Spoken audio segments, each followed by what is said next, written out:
The big question a lot of people have had for a few years about a YouTube boxer getting into the MMA cages, as it's finally been answered. It's finally been the one to do it is Jake Paul, and you have to respect him now. You really do have to give him a little bit more respect. I've really started to respect him a lot more of late, fighting higher level opponents than typically a boxer would of his level at this point in his career. But obviously the fame and everything comes along with his stardom doing boxing, etc. So people are always like, oh, you need to fight better people and stuff. However, if he was a boxer coming up and we didn't know who he was, no one would really say this type of thing. Now, the fact that he is signed with the PFL, as we found out a few days ago, I kind of was going to make a video on this, but then I was like, I'm going to wait a few days just to see if anything else comes out about it. I've just hit my desk, so it just shook a little bit. I'm very sorry. And the reason I'm quite low energy is because it's 2:45 in the morning. I've just gotten back from being out at a little celebration thing. However, I was like, I need to come home and make a video. I was like, I'm not going to wait till tomorrow. I'm not going to leave it another day for you. Okay, let me speak about what I have to say. So, Jake Paul is now, his main role in PFL, his title is the Fighter Advocacy Association, etc. And I want to speak a little bit about this. This has been like the main talking point of PFL's revenue split will now be 50-50 with fighters. So however much PFL, the Premier Fighting League, makes, 50% of that will be put towards fighters being paid and their paychecks. Now everybody's like, oh my god, that's incredible, da da da da. I'm just going to say this now, PFL, everybody comparing it to the UFC, etc. now, about like the fighter advocacy, the fighter pay difference. Like if UFC was to give 10% of what they're making to their fighters, it's more than 50% of it, or it's around the same probably as 50% of the PFL's income going to fighters. This is what I don't think people are quite grasping. The pay difference between the two companies' incomes. Like the UFC's income is going to be drastically bigger than the PFL. So like people like True Jordy coming out and being like, oh, that's so important, this is the most important thing, 50% is so much. It's not really, because 50%, yes, that's half the company's income going to fighters. That's incredible in itself. That's incredible. That's amazing. However, it's not like it's not the same type of income revenue as we're speaking about compared to the UFC or one championship, most likely. There's not a chance their last tournament, finals, the championship, where they give out like £1 million to each champion, and for the end of the season, that happened like a month or two ago with like Stevie Ray and all of that on it. There's not a chance that card did more than 15,000 pay-per-view buys. You know what I mean? Like this is what people seem to be misunderstanding. And again, I know we should be speaking about Jake Paul and how he fits into this, but again, I want to say this about True Jordy. I watched his video on it. He came out and was saying about how, oh, you know, it's a disgrace the UFC don't allow you to have sponsorships, because that was one of the things Jake Paul's now speaking about, how you can have all your own sponsorships, you know, you can do what you want, promote yourself any way you want, 50-50 revenue split. And True Jordy was like, oh, this is fantastic, this is exactly what we need. And he was saying about how the UFC don't do that anymore, and it's a disgrace how the UFC have to wear a uniform. I think it's a disgrace the UFC fighters only get $3,000 to wear the Reebok, so you get that as like your basic sponsorship salary. It's the same for every fighter. It's just how it works. You're wearing a uniform, you get paid for wearing the uniform, essentially.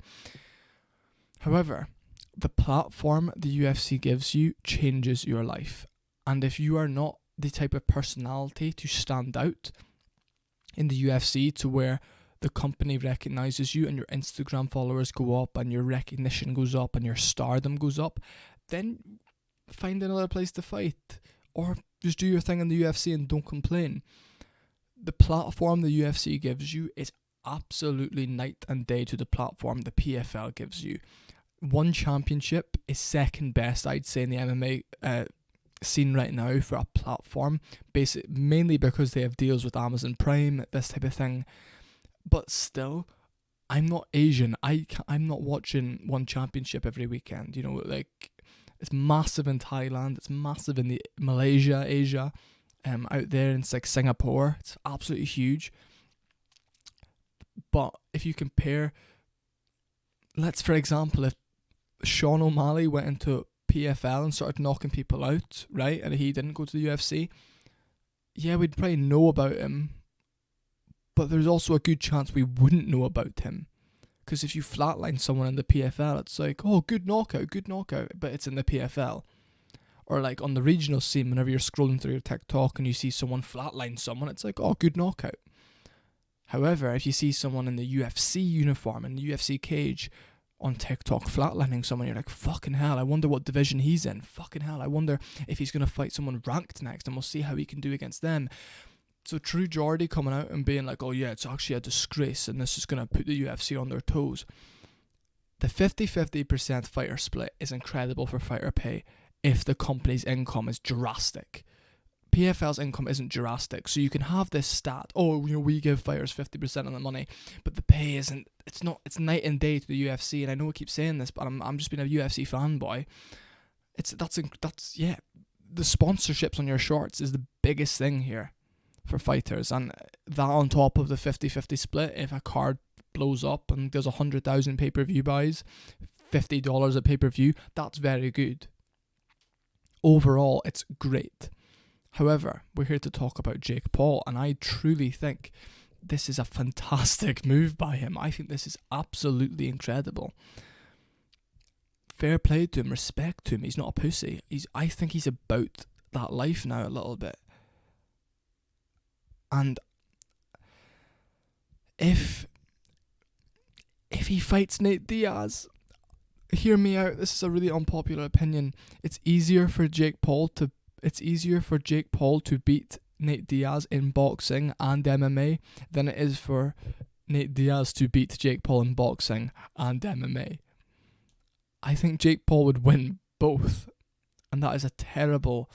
For the MMA fan in me is dying while I say that. Like, I am in pieces saying that right now. But truly, I think Jake Paul stops him in boxing late in the fight, maybe the 6th or 7th round, cuts him up, batters him a little bit. It's an easier fight than Anderson Silva. And then they get to the MMA cage 6 months later. Jake Paul is 6 months a bit more training, defensive wrestling, probably not much jiu-jitsu, and kind of is a heavier, it'll be at 185, it'll be at most likely at 185, or a PFL catch weight, I forget this is PFL. And Jake Paul maybe just bulldozes him a little bit and scrapes a split decision. I feel like it would be a really bad fight. Because I feel like Diaz would kind of like walk around the cage being like, come on, like, you know, show me what you can do. And Jake Paul would be like pretty like stuck, like pretty basic, just try and throw a few teeps out there and try and stick to the boxing. And Jake Paul would have to learn how to defend calf kicks, leg kicks, and Jake Paul would have to learn how to dish out calf kicks and leg kicks. And I feel like Jake Paul would win just being a bigger guy. Like, I just feel like Nate Diaz isn't a big guy. He's not a big welterweight. He wasn't even that big of a lightweight. If you were to put him in the cage with Dustin Poirier at lightweight, I feel like Diaz would be like kind of like the longer guy and kind of tower over Poirier a little bit, but Poirier would look bigger. That's just how he is. And like Diaz has kind of like that little like belly area where he's kind of got that skinny fat going on with him. Like McGregor said it best, how can someone so skinny be so fat? Like, that's the truth. That is completely the truth. Great move by Jake Paul but this is what I'm interested in. So clearly there's something in the contract that allows him to do boxing. However, he's now a PFL fighter. So when he does make the move to MMA, he's just announced it will be in the PFL, and he wants to have he's offered Nate Diaz a 2-fight deal, 1 fight in boxing and 1 fight in MMA. But obviously there's loads of stuff up in the air right now. Mike Perry, Anthony Pettis, all this. I'll make separate videos on all of this most likely. And I'm going to make a video tomorrow about Tommy Fury. I've got a few things to say about him and his career. I think he's a bottle job. But that's all I've really got to say on the matter. I want to know what you guys think. Like, do you agree with me that I think everything True Geordie and stuff is like that is saying is just completely incorrect? It like... The income of the companies is completely different. The revenue split just It's people who think it's a business. Remember, like fucking hell, businesses are run on how their income is structured, where their outgoings are structured, who gets paid what because of what reasons. PFL just having the start, oh yeah, we share 50% of our income with fighters, means absolutely nothing. It means absolutely nothing for anything. Anyway, I'll see you all in the next video.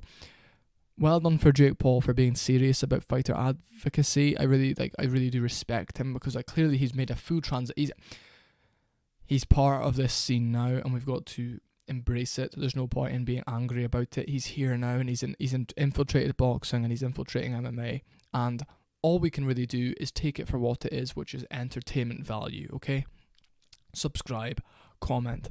Thank you.